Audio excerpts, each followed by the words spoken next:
দেবী পার্বতী ও ভগবান শিবের বিবাহের সময় অসুর কালনেমি বিবাহস্থানে আক্রমণ করলে দেবী পার্বতী চন্দ্র সম বিশাল শুভ ঘণ্টা বাজিয়ে দুরাচারী অসুরকে প্রকম্পিত করেন।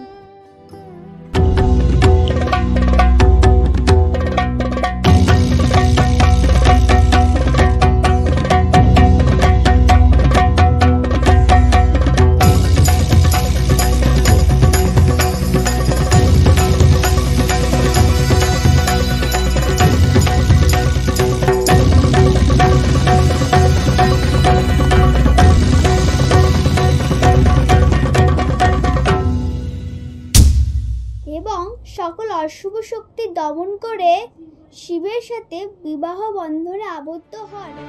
সিংহস্থা শশি শেখরা মরকত প্রেক্ষা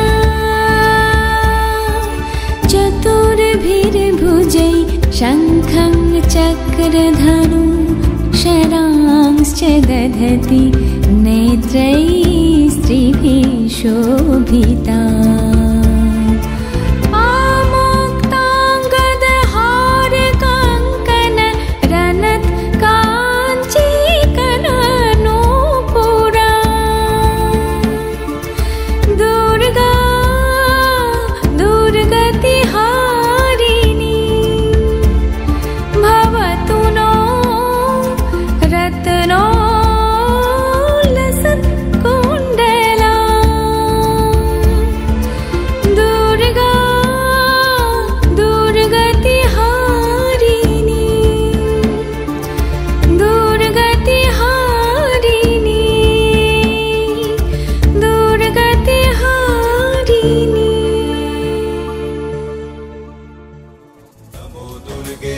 নবরাত্রির চতুর্থ দিনে পূজিতা হন দেবী কুষ্মান্ডা।